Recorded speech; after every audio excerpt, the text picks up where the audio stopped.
안녕하세요. 국내 범죄 사건을 다루는 금요사건 파일 디바제식합니다.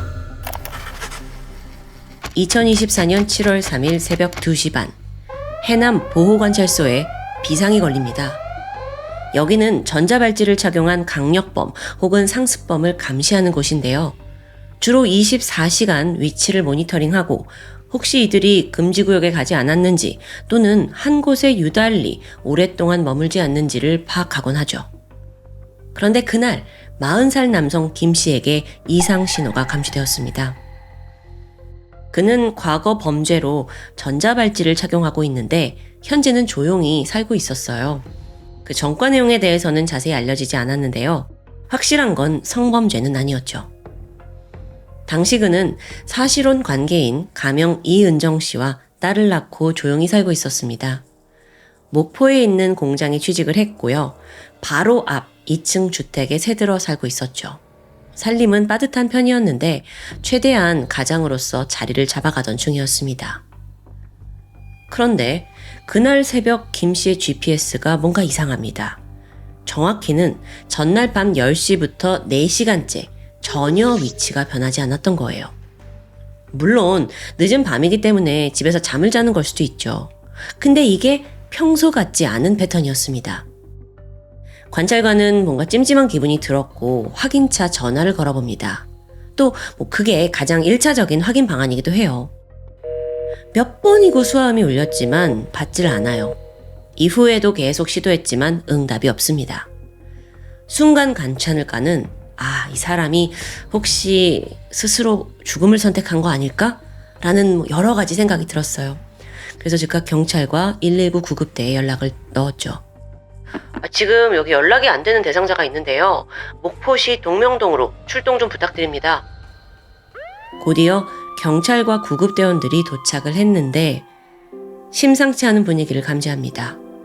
주방 옆에 발코니 창문이 활짝 열려 있는 거예요. 그러니까 이거 누군가 침입했다는 증거였죠. 서둘러 들어가 보니 내부는 충격 그 자체였습니다. 일단 김 씨의 4살 된 딸이 이불을 뒤집어 쓰고 벌벌 떨고 있어요. 경찰이 딱 오니까 애가 참았던 눈물을 와락 터뜨리면서 손으로 안방을 가리켰죠. 우리 아빠요, 아빠. 안방에 가보니 그곳엔 연락이 끊긴 김 씨가 쓰러져 있었습니다. 그는 피 웅덩이 속에 이렇게 웅크린 자세로 이미 사망한 상태였어요. 근데 상태가 처참했죠. 가슴과 복부에 17cm가량 찔린 자창이 있고요. 심장, 횡격막, 간, 위, 비장이 모두 절단되었습니다. 그러니까 얼마나 많은 피를 흘렸겠어요. 심지어 오른쪽 손목은 절반 가까이 잘렸고요. 왼손 손가락과 정강이는 다 칼에 베었습니다. 아니 무슨 일이에요? 강도가 든 걸까요? 근데 잠깐만요. 이 집안 어디서도 김 씨의 아내 은정 씨가 보이질 않아요. 자, 만약 그 김 씨의 GPS가 고정된 밤 10시에 사건이 발생했다면 벌써 4시간이 훌쩍 지났습니다. 그러니까 추가 범행이 벌어지기에 충분한 시간이었죠. 만약 그녀가 납치되었다면 지금 목숨을 장담하기 어려운 상황이에요. 경찰이 서둘러 추적에 나서려던 그때 김 씨의 딸이 수사관을 붙잡았습니다. 아빠 친구가 있어요. 그 아저씨가 우리 아빠 저렇게 했어요. 그리고 우리 엄마도 끌고 갔어요. 그 아저씨 1층에 살아요. 1층? 경찰은 즉각 1층에 누가 사는지 그 세입자 신원을 확인했죠. 그는 44살의 박 씨였습니다. 이 사람이 사망한 피해자 김 씨와 같은 직장에 다니고 있어요. 그리고 범행을 열흘 전에 이 주택으로 이사를 왔고요. 그렇게 박 씨 신상을 파악하던 중 경찰은 충격적인 걸 발견합니다. 과거 2005년 그가 살인 혐의로 복역을 한 전과자였던 거예요. 심지어 교도소에 들어가서도 성범죄를 저질러서 또 징역을 살았고요. 그렇게 19년을 다 복역한 후에 2024년 2월에 출소를 했고 그 당시는 감옥에서 나온 지 5개월째였습니다. 그가 김 씨를 죽였고 아내까지 납치한 상황이에요. 경찰은 즉시 인근 CCTV를 모두 확보하는데 다행히도 결정적인 장면이 포착됩니다. 전날 밤 9시 30분쯤 술에 취한 범인 박 씨가 집에 돌아와요. 그리고 1시간 후에 다시 모습을 드러내는데 바로 이때 옆에는 잔뜩 겁에 질린 은정 씨가 있었죠. 박 씨가 옆구리에 흉기를 들이밀고 그녀를 집 밖으로 끌고 나온 겁니다. 곧장 그 앞에 있는 회사 주차장으로 가더니 차 한 대를 훔쳐요. 조수석에 은정 씨 태우고 그대로 도주하는 모습이 다 포착이 된 거죠. 여기까지 파악한 경찰은 차 번호를 조회했거든요. 그랬더니 최종적으로 전라남도 여수로 도주한 게 확인됩니다. 지역을 벗어난 거예요. 그래서 공조 수사를 요청하려던 바로 그때 예상치 못한 일이 발생합니다. 아침 8시쯤이었어요. 저 좀 살려주세요. 납치당했다가 풀려났어요. 남편 죽은 것 같은데 제 딸 잘 있는지 모르겠어요. 근데 여기가 어디죠? 세상에나 납치된 은정 씨가 경찰서에 찾아온 거예요. 당시 그녀는 맨발에 머리가 완전히 헝클어져 있었습니다. 바로 병원으로 옮겨졌는데 안타깝게도 그녀는 무자비한 성폭행을 당해서 전치 4주를 진단받아요. 간신히 정신을 붙잡고 회복하던 그녀는 결국 딸과 만났는데 얼굴을 보자마자 무너져 내립니다. 애 끌어안고 미친 듯이 울부짖었죠. 겨우 진정한 후 그녀는 사건 당일 끔찍했던 기억을 들려주기 시작했습니다. 알고 보니 사망한 남편과 범인 박 씨는 단순한 직장 동료가 아니었습니다. 과거 광주교도소에서 함께 지낸 깜빵 동기였던 거예요. 그러다 2013년쯤 이때 박 씨가 이제 다른 수감자를 성폭행하면서 대구교도소로 이감이 되거든요. 자연스럽게 둘의 인연도 끝나는 듯 했죠. 이후 김 씨는 출소를 해서 가정을 꾸리고 착실하게 살고 있었는데요. 그러다 11년 만에 놀라운 일이 생깁니다. 2024년 6월 출소한 박 씨가 마침 김 씨가 다니던 이 목포 회사에 취직을 한 겁니다. 야, 너 여기서 일하고 있었어? 원래도 인연이 있던 두 사람은 빠르게 친해졌고요. 또 서로의 집에도 자주 왕래했어요. 특히나 김 씨는 이 박 씨가 좀 빠르게 사회에 정착할 수 있도록 물진양면 도왔죠. 친구야, 우리 집 1층이 비어있대. 너 얼른 계약해. 거기 살면 우리 집 와서 밥도 먹고 내가 챙겨줄 수 있고 좋잖아. 그거 외에도 회사에서도 살뜰히 챙겼어요. 그렇게 둘이 잘 지내는 줄 알았는데 도대체 왜 박 씨가 갑자기 배신을 한 걸까요? 사건 당일 7월 2일 밤 10시입니다. 아내 은정 씨는 남편과 함께 안방에서 딸을 재우고 있었어요. 세 식구가 다 같이 이불을 덮고 이야기를 나누던 그때 갑자기 방문이 벌컥 열려요. 손에 33cm짜리 식칼을 든 박 씨가 서 있던 거예요. 놀란 김 씨가 몸을 일으키려고 했는데 박 씨가 더 빨랐습니다. 그는 왼손으로 김 씨 목을 잡고 밀쳤고 순식간에 그 목에 있던 금목걸이를 낚아채요. 이어 무자비한 공격이 이어졌죠. 그는 김 씨의 오른쪽 손목을 절단했고요. 칼로 가슴을 깊게 찔렀어요. 이게 끝이 아니라 또 한 번 칼을 꽂더니 17cm를 가릅니다. 그렇게 치명상을 입은 김 씨는 현장에서 사망하고 말죠. 그 다음으로 박 씨가 노린 건 아내 은정 씨였습니다. 일단 그녀에게 남편의 차키, 카드, 그리고 현금 가져와라 라고 시켰는데 은정 씨는 남편이 지금 사망한 걸 다 눈으로 봤고 또 자기 딸도 있잖아요. 이걸 다 딸을 지켜야 된다는 생각에 순순히 따라요. 요구한 걸 다 줍니다. 하지만 박 씨의 악행은 멈추지 않았죠. 그는 사망한 남편의 시신 옆에서 은정 씨를 희롱했습니다. 수차례 입을 맞추고 몸을 만지면서 막 추행해요. 그러더니 칼을 들이밀면서 너 조용히 따라와라. 반항하면 네 딸도 죽여버리겠다. 이렇게 협박합니다. 밤 10시 30분 그렇게 끌려간 그녀는 다음날 새벽까지 지옥 같은 시간을 보냈습니다. 박 씨가 목포에서 출발해서 영암, 보성을 거쳐 순천으로 향합니다. 운전하는 내내 칼을 들고 은정 씨를 계속 협박해요.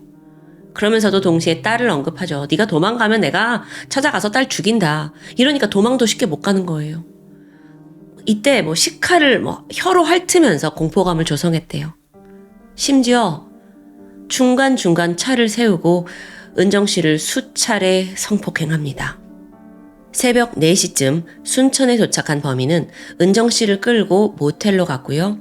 또다시 가혹한 성폭행을 저질러요. 이때 항문이 찢어지고 말죠. 몇 시간에 걸친 고통에 은정 씨는 자기가 그의 소나기를 벗어나지 못할 거라고 생각했어요.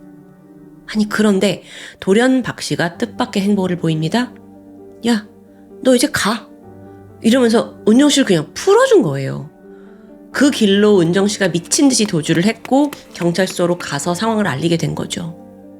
아니 그렇다면 왜 범인은 갑자기 그녀를 풀어준 걸까요? 여기서 경찰은 그가 수사에 관심을 돌리기 위해 꾀를 쓴 거라고 판단했습니다. 자, 따져보면 납치된 피해자가 돌아오면 경찰은 먼저 그녀를 살펴야 하겠죠. 의료기관으로 데려가고 또 그녀를 통한 증거 수집과 진술을 들어야 합니다. 근데 이 사건에 배정된 수사력은 한정적이에요. 그러다 보니 피해자가 돌아오게 되면 그녀를 챙기느라고 수사력이 분산될 수밖에 없어요. 그러니까 박 씨가 정확히 이 점을 노렸다는 거죠. 어차피 범인이 자기인 건 다 알 거예요. 그래서 경찰의 시선을 은정 씨에게 돌리고 자기의 시간을 버는 거죠. 이후에 그는 여수로 향했고 어딘가에 숨어들었는데요. 나름 치밀한 도주를 한 것 같이 보이지만 박 씨는 생각보다 쉽게 꼬리가 잡혔습니다. 여수 만성리에 있는 한 식당에서 목격이 된 거예요. 경찰은 그가 상당히 위험인물이라고 판단을 했고 대규모 인력을 파견합니다. 그런데 여기에 지리적인 문제가 있었어요. 이 만성리라는 곳이 그 모래 해변과 또 산이 있어서 도주로를 차단하기가 어렵습니다. 그렇다 보니 해안 경찰을 포함해서 500명의 수사 인력, 헬기 3대 띄웠고요. 드론 10대까지 동원해요. 그야말로 육해공을 아우르는 대대적인 작전을 펼친 거죠. 그렇게 무려 8시간 동안 수색을 한 끝에 사건 발생 16시간 만인 7월 3일 오후 2시 박 씨는 검거됩니다. 하지만요, 아직도 풀리지 않는 의문이 있어요. 그는 왜 동료 김 씨를 살해하고 아내를 납치하고 성폭행했을까요? 그 동기가 뭐냐고요. 그걸 알아보기 앞서 박 씨가 누군지를 좀 살펴볼 필요가 있어요. 미성년자 때부터 문제가 참 많더라고요. 중학교 2학년 때 학교 자퇴하고 룸사롱에서 일을 시작합니다. 술집 허드렛 일부터 업소 가드, 다방 포주, 일수꾼까지 주로 불법적인 일에 종사했어요. 그러면서 틈틈이 범죄를 저질렀는데요. 16살 때 강도를 시작으로 해서 폭행, 사기, 절도 혐의까지 여러 번 처벌을 받긴 했지만 교화는 없었습니다. 오히려 교도소에 가면 더 새로운 수법을 익혔고요. 그걸 사회에 가지고 나와서 더 교묘한 범죄를 저지른 거예요. 그러다 2005년 급기야 살인을 저질렀죠. 당시 그는 절도 및 상해죄로 1년을 복역하고 막 출소한 상태였습니다. 근데 어떻게 살인이 벌어졌냐? 감옥에서 나왔는데 가족과도 의절해서 갈 곳이 없어요. 근데 그런 그를 보살펴준 사람이 있습니다. 바로 첫 번째 피해자 조 씨였죠. 그는 박 씨가 머물 곳 마련해 주고요. 또 친구처럼 살피면서 가족들과 관계를 좀 회복해라 하면서 옆에서 도왔습니다. 그러다 2005년 2월 설 명절이었는데 너 서울에 있는 좀 작은 누나를 보고 오라 라면서 박 씨에게 기차표와 또 약간의 용돈까지 건네줍니다. 여기까지는 너무 훈훈해요. 박 씨도 처음에는 그러겠다면서 순순히 따랐어요. 기차를 탔고 서울에 도착해서 누나에게 전화를 걸었죠. 그런데요, 여기서 뜻밖의 이야기를 듣게 됩니다.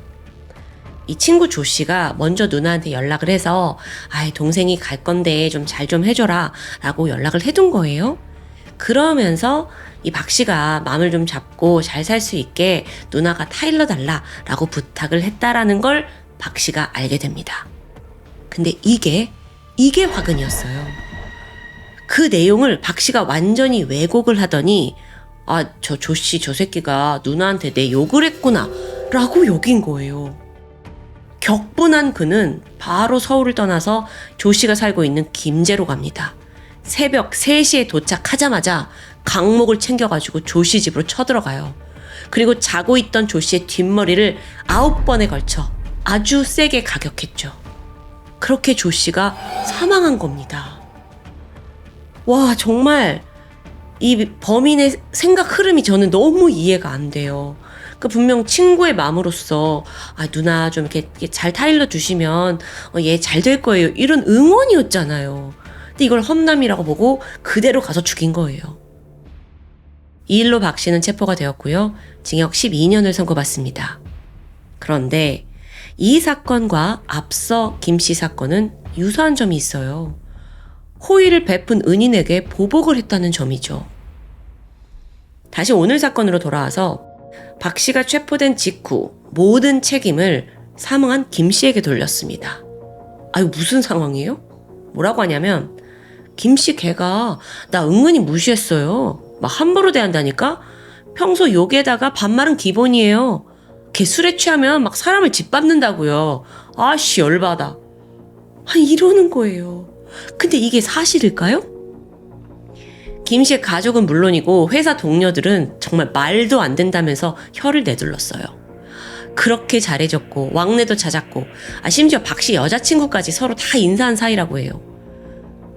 근데 어떻게 이렇게 거짓말을 할 수 있냐는 거죠. 여기서 또 제가 의문이 들었던 건 박 씨 이 사람이 그때 출소한 지 얼마 안 됐잖아요. 그런데도 또 여자친구가 생길 수 있나 봐요. 이런 사람을 누가 만났는지도 저는 너무 궁금해요. 그건 그렇고 그럼 박 씨는 도대체 왜 김 씨를 죽였느냐, 아직 그 질문이 남아 있습니다.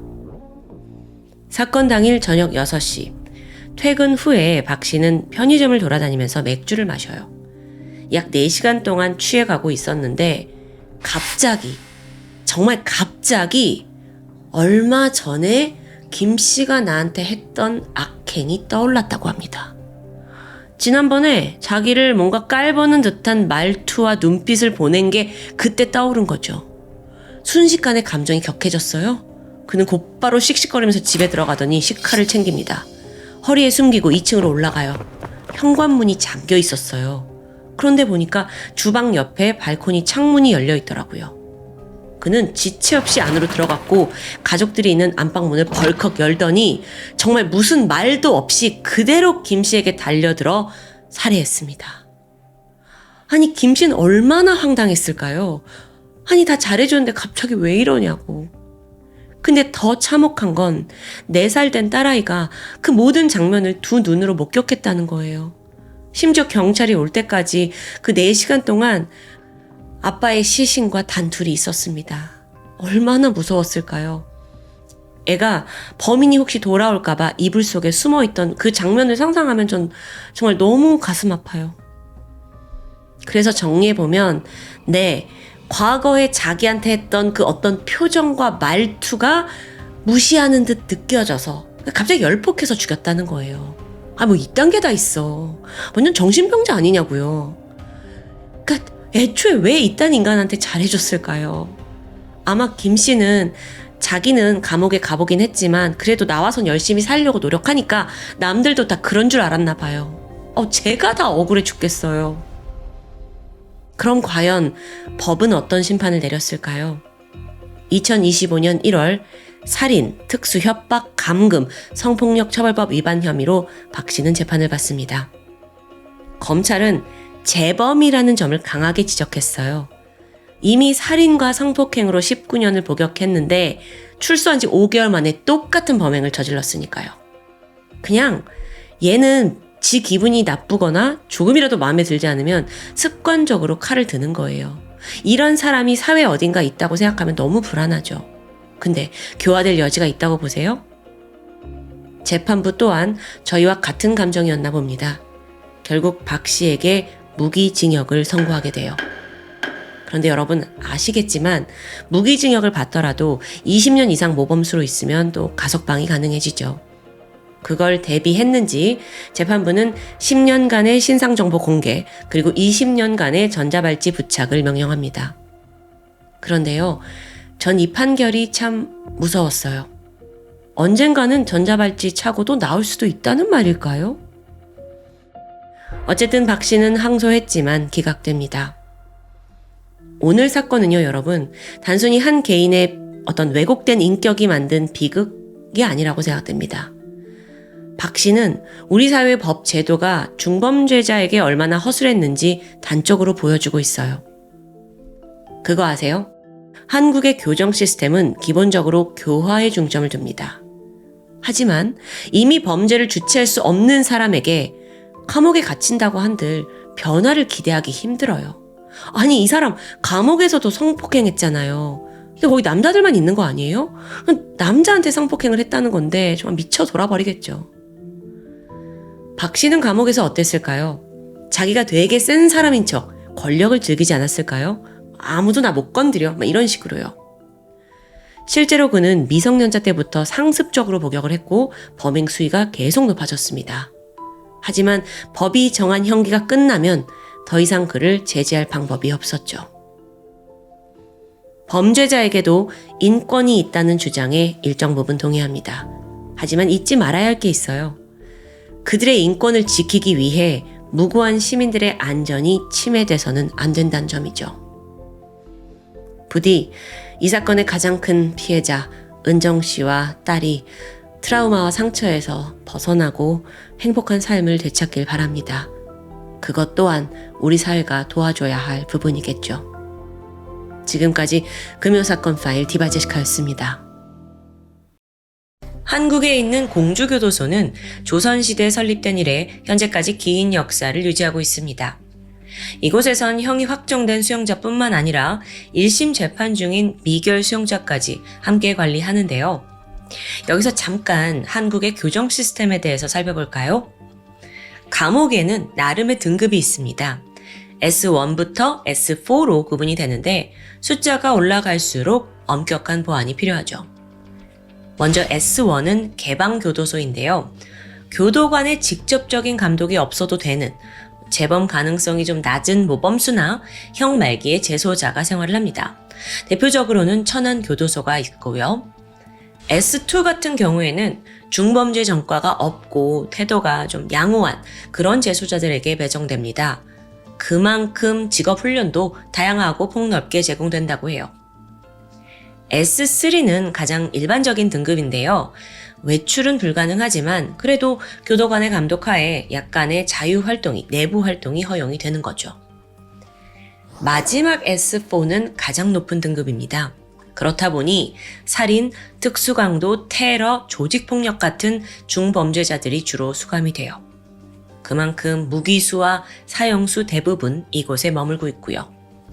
외출, 접견, 운동까지 모두 강력히 제한되는데 한국에서는 청송교도소라고 볼 수 있습니다.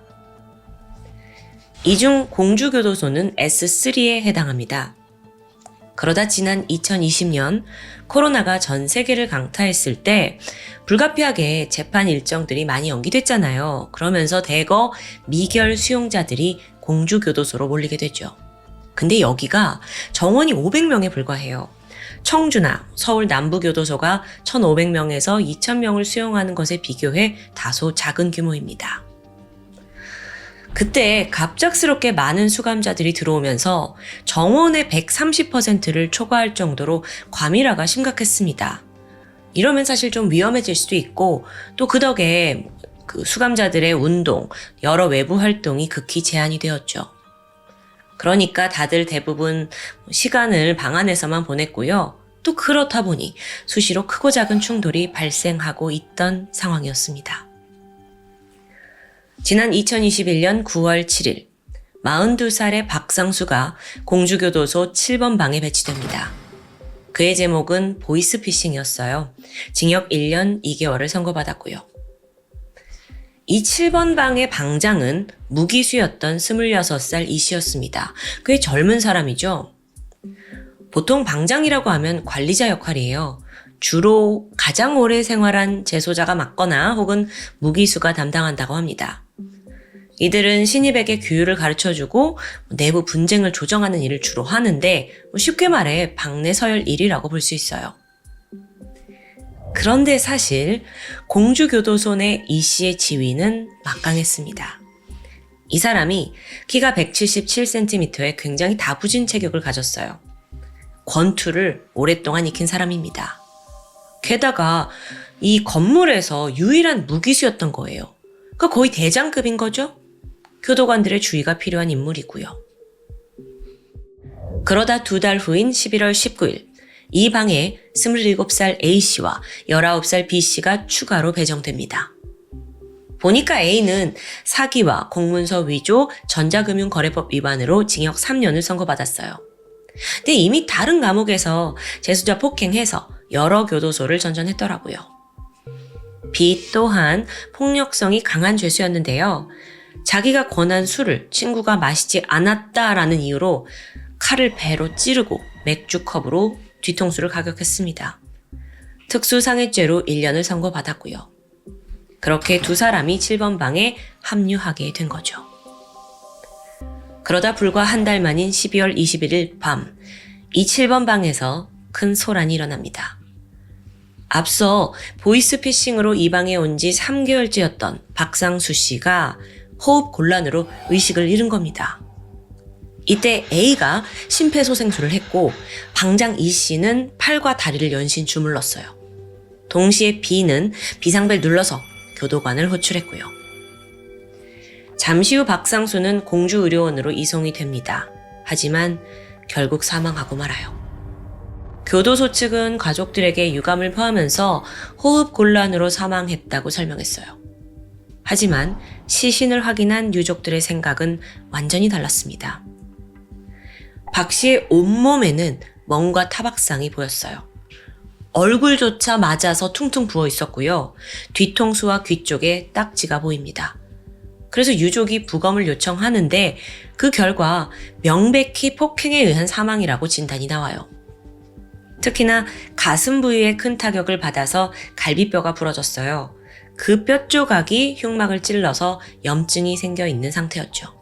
심지어 복부 손상도 심각합니다. 강한 충격으로 피부 아래 지방층이 손상돼 있을 정도였어요. 이때 으깨진 지방 일부가 피 속으로 들어가면서 폐혈관을 막았고 심장과 뇌에 산소가 전달되지 못하면서 사망에 이르렀던 겁니다.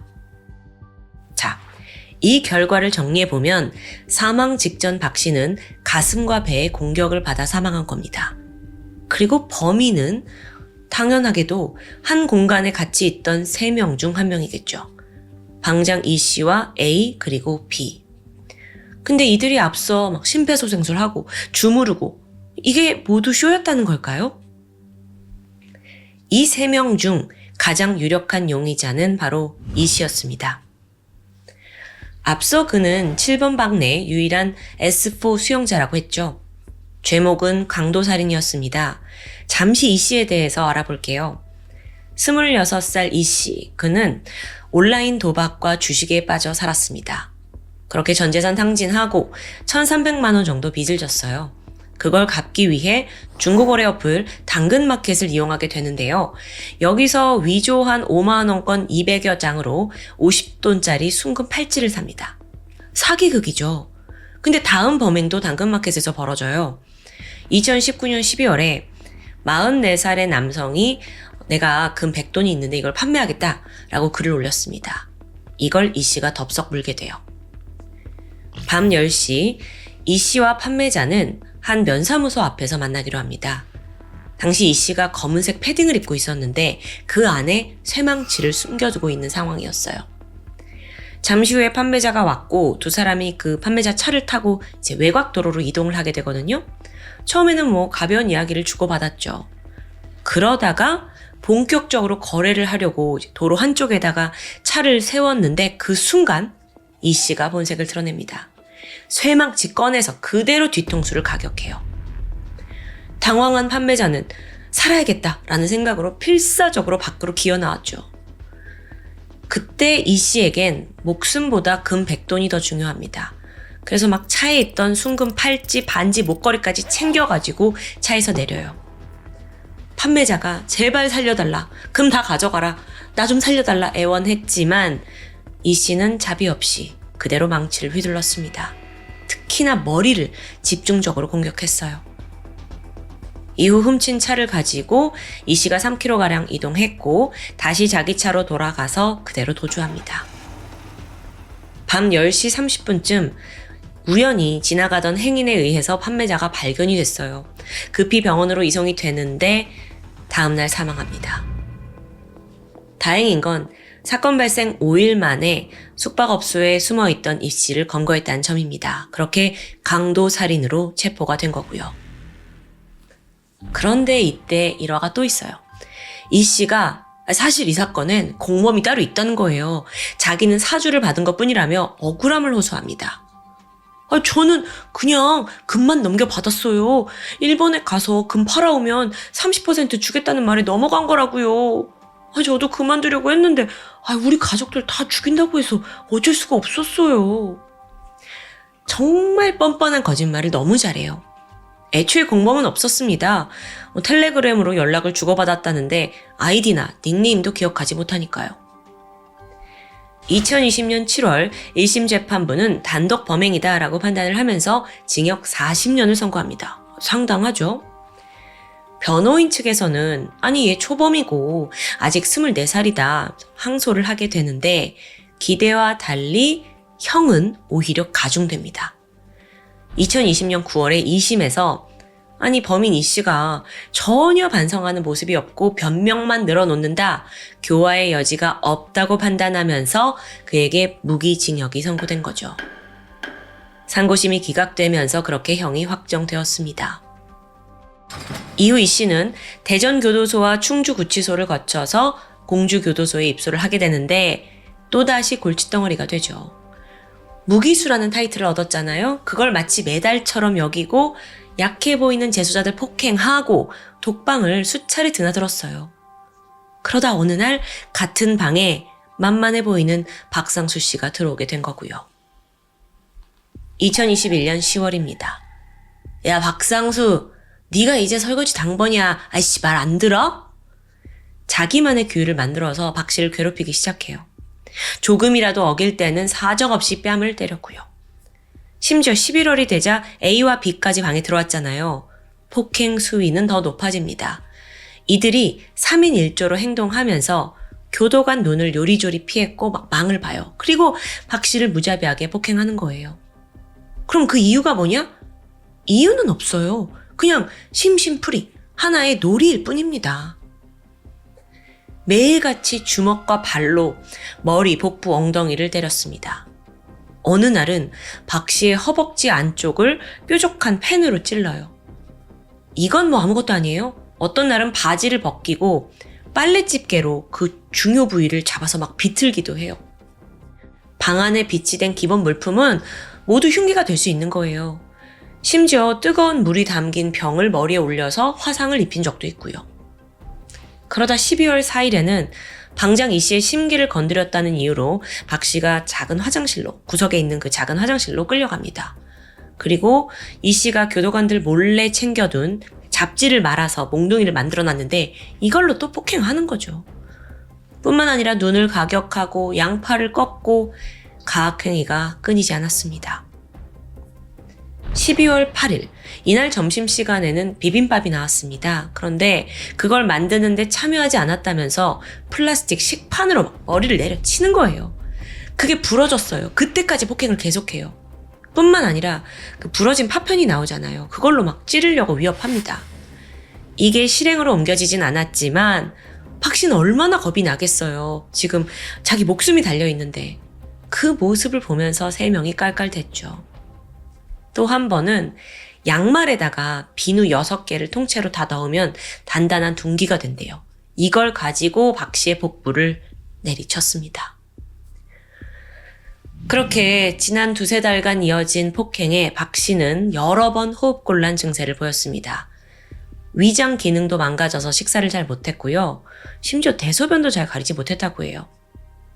사실 그는 협심증을 앓았는데 매일같이 약을 복용해야 합니다. 근데 20일이 넘게 약을 주지 않았고 또 진료도 받지 못하는 상황이었어요. 가족과의 면회도 막았고 교도관에게 신고를 해봤자 달라지는 건 없는 상황이었죠. 그렇게 협박을 받기도 했고요. 게다가 혹시 너가 말 듣지 않고 어디다 일러 바치고 딴짓하면 네 집 주소를 알아내서 출소 후 가족들과 너에게 복수하겠다라는 말을 막 하는 거예요. 그야말로 박 씨는 지옥 같은 7번 방에 살고 있었던 거죠. 사건 당일인 12월 21일 저녁 6시, 세 사람은 또다시 박 씨의 양팔을 결박하고 기절할 때까지 가슴과 배를 공격했습니다. 어떻게 이렇게 무자비할 수 있는지 모르겠어요. 그러다 저녁 9시 반쯤 박 씨가 설거지를 마치고 화장실을 다녀왔거든요. 근데 평소보다 호흡이 굉장히 거칠고 제대로 걷지도 못하더라고요. 그러다가 이 씨가 어이 박 씨! 하고 부르게 되는데 이걸 듣지 못해요. 이 일화가 큰 화를 부릅니다. 너 호흡 잘 못하네? 하면서 이 씨가 얼굴에 비닐봉지를 씌워요. 그리고 A한테, B한테 잡으라고 했죠. 이때 A가 몸 위에 올라가서 복부를 깔고 앉게 됩니다. 그리고 B는 복도에 거울을 비추면서 망을 섰고요. 박 씨가 필사적으로 저항을 했는데 이 씨는 어쭈 네가 감히 저항을 해? 하면서 또 얼굴과 가슴을 주먹으로 가격합니다. 그런데 이 순간 박 씨가 부르르 떨면서 경련을 일으켰어요. 그대로 의식을 잃게 된 거죠. 몸을 흔들고 뺨을 쳐도 정신을 차리지 못해요. 순간 이 씨와 이인조는 큰일 났다. 모든 게 들킬 수 있다는 생각에 겁이 났습니다. 그래서 일단 셋이서 방법을 모의하게 돼요. 이때 박 씨는 그대로 방치돼서 방 한켠에서 서서히 죽어가고 있었고요. 머리를 맞댄 세 사람은 자다가 호흡 곤란이 온 것처럼 상황을 꾸미기로 그렇게 결정합니다. 밤 10시 박상수 씨 얼굴에 안대와 마스크를 씌우고 이불을 덮어둬요. 그리고 살리기 위해 최선을 다한 것처럼 위장을 하려고 서로 돌아가면서 힘들게 막 40분간 심폐소생술을 한 거죠. 뒤늦게 비상벨 눌러서 교도관을 호출했습니다. 정말 이들의 얄팍한 술수였어요.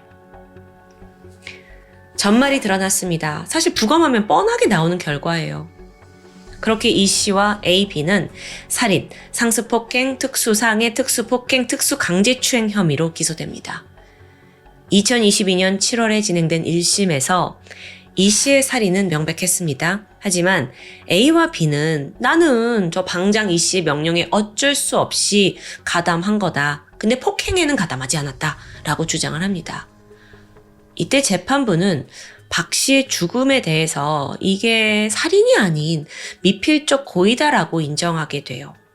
그렇기에 검찰이 사형을 주장하고 있었는데 이건 좀 과하다고 판단을 했죠. 그렇게 이 씨에게는 살인이 명백하니까 무기징역, A와 B는 각각 징역 2년 6개월과 5년을 선고받습니다. 하지만 여러분 아직 끝이 아닙니다. 곧바로 항소심이 열리는데 2023년 1월이었어요. 2심이잖아요. 2심 재판부는 이 3인조가 죽어가고 있는 피해자를 살리려는, 구해보려는 노력조차 하지 않았다라는 점에 주목했습니다. 이건 명백히 살인 방조에 해당돼요. 또 추가로 A와 B가 주고받은 편지가 제출되거든요. 그걸 보니까 지들도 일정 부분 폭행에 가담했고 야 그냥 방장한테 책임 다 씌우자라는 작전들이 막 적혀 있는 거예요. 얘네의 죄도 모두 드러난 거죠. 그렇게 재판부는 원심 파기하고 이 씨에게는 사형, A와 B는 각각 징역 12년과 14년을 선고합니다. 그렇게 정의 구현이 끝났다고 안심하면 안 돼요. 재판은 대법원으로 가게 되는데요. 2023년 7월입니다. 대법원은 공범들의 항소는 기각했어요. 그렇게 형이 확정된 거죠. 하지만 돌연 이 씨에 대해 파기환송을 지시합니다. 아니 왜 갑자기? 그 배경에는 이 씨의 중학교 생활 기록부가 있었습니다. 보니까 얘가 어린 시절 온순하고 착했던 아이다라는 게 나온 거예요. 그래서 그걸 어필하면서 참을 가능성이 있지 않냐라고 본 거죠. 아니 지금 2번의 살인을 저질렀는데 이게 말이 되는 건지 모르겠어요. 어린 시절 온순했다가 이게 참작할 수 있는 구실이 되나요? 어쨌든 결국 그렇게 그에게는 사형이 아닌 무기징역이 내려집니다. 앞서 중고거래 사건으로 무기수로 복역 중이었으니까 인생 2번째 무기징역을 받게 된 거죠. 아니 근데 아무리 생각해도 어릴 때 순한 애라서 앞으로 반성할 가능성이 있다는 논리가 말이 되냐고요. 심지어 재판받는 내내 이 씨의 태도도 문제였어요. 파기환송심 내내는 건강상의 이유로 출석 아예 하지 않습니다. 그리고 수감 태도도 불성실했고요. 선고 당일엔 아예 나오지도 않았더라고요. 이 사건이 터지고 나서 공주교도소는 관리 시스템이 너무 부실한 거 아니냐라는 비난을 피할 수 없었습니다. 아니 그러고 보니까 이 씨는 재범 가능성이 높은 S4 등급이었어요. 수시로 마찰을 일으켰고 폭행도 저질렀는데 왜 이 사람을 따로 분리시키지 않았는가? 이게 근본적인 문제가 지적된 거죠. 더 심각한 건 사건이 발생했을 때 공주교도소의 대처입니다. 그저 축소시키는데 급급했어요. 유족들한테도 그냥 호흡곤란으로 죽었습니다. 이렇게만 말하고요. 아니 박씨 시신을 한 번이라도 제대로 봤다면 그런 말 못하잖아요. 교도관들의 안일한 태도는 결국 유족들의 고통을 가중시켰죠. 대한민국은 실질적인 사형 폐지 국가입니다. 그런데 이번 사건처럼 무기수가 또다시 살인을 저지른다면 뭐가 달라질까요? 네, 물론 가석방은 아예 생각조차 하기 힘들어요. 근데 그 외의 처우는 사실 일반 재소자들과 다를 바가 없다고 해요. 자, 그렇다면 2번의 무기징역? 이게 어쩌면 이 씨에게는 2개의 트로피가 된 건 아닐까요? 물론 자주 있는 일은 아니겠지만 저렇게 2번이나 무기수가 된 사람을 그대로 둔다는 건 우리 사법 시스템의 허점이 아닌가라는 생각이 들었습니다. 여러분의 의견은 어떠신가요? 지금까지 금요사건 파일 디바제시카였습니다.